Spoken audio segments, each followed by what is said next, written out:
हरे कृष्ण। दंडवत प्रणाम आप सबको। वांछा कल्पतरुभ्यश्च कृपा सिंधुभ्य एव च पतितानां पावनेभ्यो वैष्णवेभ्यो नमो नमः। हरे कृष्ण। तो ये आज का जो टॉपिक है ये हम एक आर्य समाज के कोई स्वामी जी हैं उनके ऊपर है कि वो किस तरह से मिस इन्फॉर्मेशन लोगों के पास पहुंचा रहे हैं। जो मन में आया वो बोल दिए और घटिया लॉजिक्स, कोई भी तुक नहीं है उस लॉजिक का, बेतुके लॉजिक देते हुए और कुछ भी बोलते जा रहे हैं। उनको लग रहा है कि लोग इतने मूर्ख हैं, मैं जो बोलूँगा वहीं सुनेंगे और वहीं समझेंगे।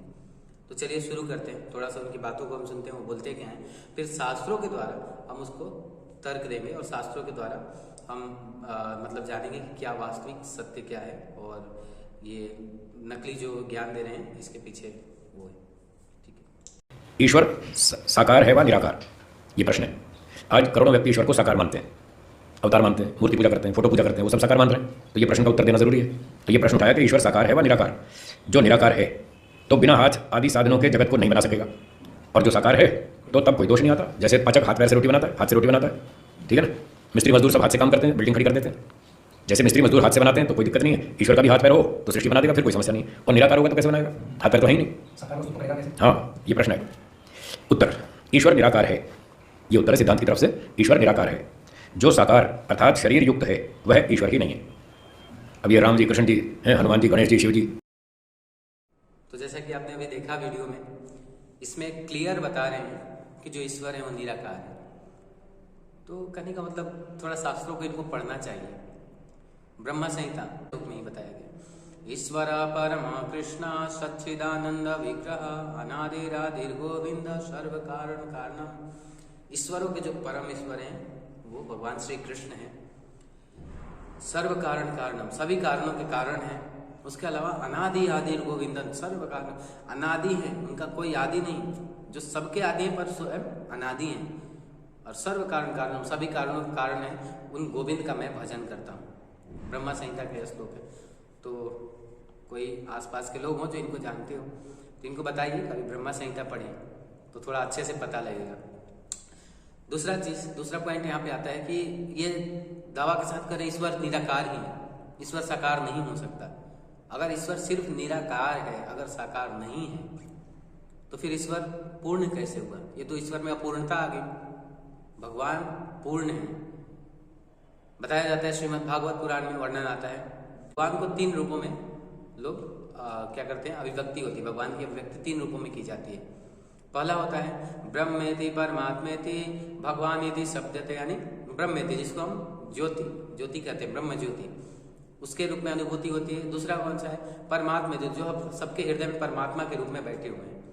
उसके बाद भगवानेति शब्दते, जो सबसे ऊंचा लेवल है वो है भगवान के रूप में, साक्षात सच्चिदानंद विग्रह, और कुछ नहीं, भगवान का विग्रह सच्चिदानंद है, जो सत्य है, चित्त है, आनंद है। तो इनका जो लॉजिक है ये यहाँ पे डिस्ट्रॉयड होता है, क्योंकि वह परिमित शक्ति युक्त, परिमित का अर्थ है सीमित, लिमिटेड। जो शरीरधारी व्यक्ति है उसकी शक्ति बहुत सीमित है, थोड़ी सी शक्ति है। बेचारा 400-500 किलो वजन भी नहीं उठा पाएगा। 100 किलो तो खुद है उसका वजन, वो 500 किलो वजन कैसे उठाएगा? तो उसकी शक्ति बहुत थोड़ी सी है। इसलिए शक्ति परिमित है, सीमित है। देश काल वस्तुओं में परिचिन्न है। परिचिन्न का मतलब एक देशी, छोटा सा। अब मान लो जो शरीरधारी है वो जहाँ पर है, मान लो राम जी अयोध्या में, तो अयोध्या की बात जानते हैं, लंका की नहीं जानते। जब लंका में होंगे तो अयोध्या की नहीं मालूम। वो गए हिरण को पकड़ने के लिए, पीछे सीता जी को रावण ले गए उठा के, उनको पता ही नहीं चला कौन लेगा। अब जिसको अपनी पत्नी का ही पता नहीं मेरी पत्नी कहाँ है, वो बेचारा दुनिया की क्या देखभाल करेगा, अपने घर की देखभाल नहीं कर पा रहा, और फिर बेचारे दुखी होते फिर रहे, ढूंढते फिर रहे, लोगों से पूछ रहे, बताओ भाई मेरी पत्नी कहाँ गई। तो आप देख रहे हैं कि किस तरह से भगवान राम का मजाक उड़ा रहे हैं, दांत निकाल रहे हैं रावण की तरह। तो कहने का मतलब ये है कि भगवान राम को ऐसा नहीं था कि उनको कुछ पता नहीं था या वो कुछ, भगवान राम सर्वज्ञ हैं, युग पूर्ण परमात्मा है, भगवान है। परंतु भगवान लीलाएं करते हैं अपने भक्तों के लिए। साथ ही साथ जो सीता मैया है, जब रावण उठा के ले गया तो उसका भी वर्णन रामायण में बहुत बार आया। तो सीता मैया जब वहाँ चली गई, रावण लेके चला गया उनको, तो उसके बाद ना शिव जी पार्वती मैया को बोल रहे थे, देखो भगवान कैसे लीलाएं कर रहे हैं। तो पार्वती मैया कहती हैं कि ये कैसे भगवान है, कैसे पर ब्रह्म है, जिनको अपनी पत्नी के बारे में ही नहीं पता। तो शिव जी बोलते हैं, अरे भगवान लीलाएं करते हैं और उनकी लीलाएं किसी को भी मोहित कर सकती है। तो सती मैया को डाउट आ जाता है, सती मैया को शक होता है कि कहीं हो सकता है ये पूर्ण ब्रह्म नहीं है, मुझे तो नहीं लगता कि ये पूर्ण ब्रह्म परम परमात्मा है, कोई भी है। तो मैं जाके टेस्ट करूंगी। तो शिव जी बोले ठीक है, आप जाइए, आप जाके जांच कर लीजिए। तो वहां पे सती मैया क्या करती हैं, स्वयं और सीता मैया का रूप धारण करके जब आती हैं भगवान के पास, तो वो उनको लगता है कि भगवान राम देख के उनको लगेगा खुश हो जाएंगे सीता मैया को, लेकिन वो तुरंत हाथ जोड़ के बोलते हैं मैया आप अकेले यहाँ कहाँ भटक रहे हैं, शिव जी कहाँ हैं, शिव जी क्यों नहीं है आपका साथ।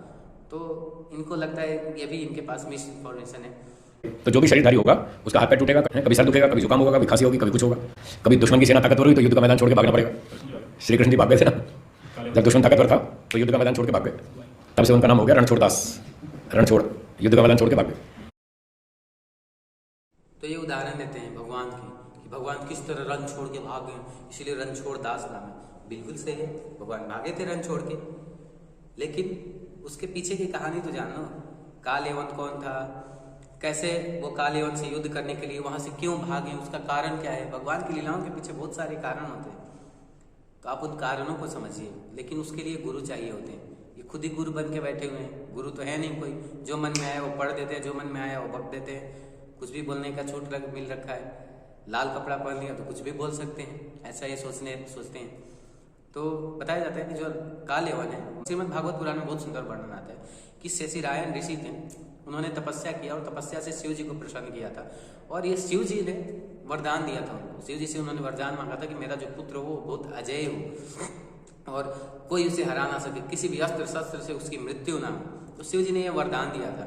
तो ऐसा नहीं था कि भगवान कृष्ण उसको मार नहीं सकते थे, लेकिन भगवान कृष्ण को यह पता था कि अगर इसको मार दिए तो जो शिव जी का वरदान है वो झूठा साबित हो जाएगा, और वो शिव जी का वरदान झूठा ना साबित हो, इसलिए वहां से भाग के गए और जो गुफा में गए। फिर आप लोग लीला जानते ही हैं, वहां पे जाने के बाद राजा मुचकुंद सोए हुए थे, और राजा मुचकुंद को उन्होंने अपने जो उन्होंने उत्तरी डाल रखा था वो उत्तरी उड़ा दिया। फिर वो सोचा कि यही है, उसको उनको वो पैर मारता है काल यवन। वो बहुत दिनों से सोए हुए थे और उन्होंने इंद्र से ये वरदान लिया था, कोई भी मुझे ये जो नींद पूरा करने में अगर विघ्न डालेगा तो मैं जब आँख खोलूँ तो मेरी आंखों से वो जल के भस्म हो जाएगा। ऐसा उनको वरदान मिला हुआ था। फिर भगवान ने उनके द्वारा उनका वध करवा दिया।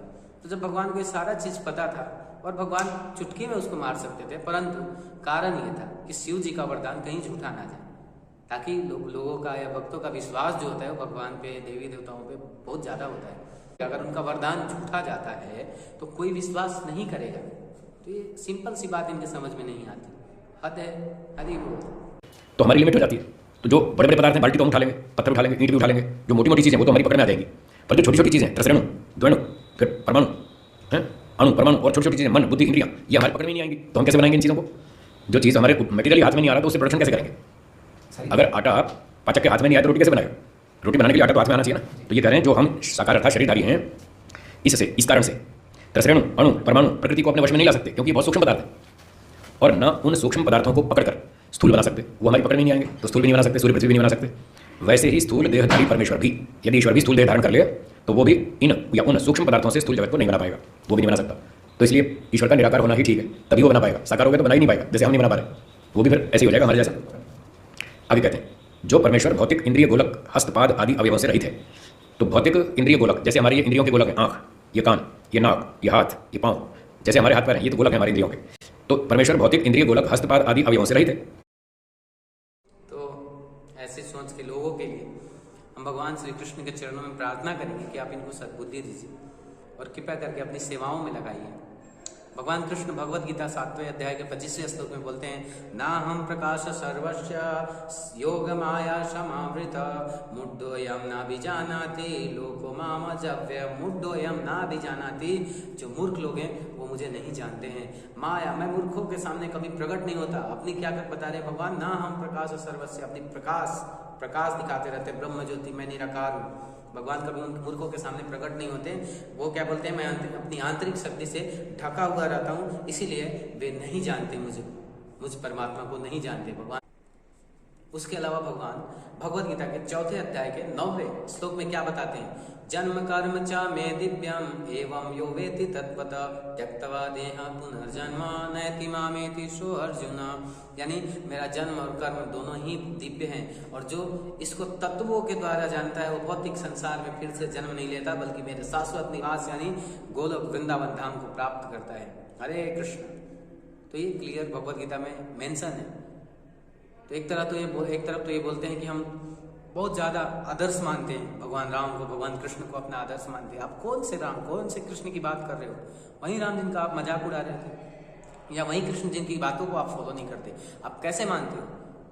कृष्ण को मानते हो या अपने हिसाब से कृष्ण को नया कृष्ण बना के आप मानते हो? कृपया अगर आपके पास ये वीडियो जाए तो आप इसका जवाब जरूर दीजिएगा। हरे कृष्ण कृष्ण कृष्ण हरे हरे, हरे राम राम राम हरे हरे। त्रिनादपि सुनिचेन तरोरपि सहिष्णुना अमानिना मान देन कीर्तनीय सदा हरि। अगर कुछ बुरा लगे तो मैं पर्सनली आपसे कोई इसमें हेट नहीं है आपके लिए, मैं बस ये बताना चाह रहा था कि शास्त्रों के माध्यम से सही ज्ञान लोगों तक पहुंचाइए। हरे कृष्ण। अगर आपको वीडियो अच्छी लगी और आप चाहते हैं कि इसका पार्ट 2 तो कमेंट में जरूर लिखें। साथ ही साथ सब्सक्राइब कीजिए और बेल बटन को जरूर दबाइएगा ताकि सबसे पहले वीडियो आपके पास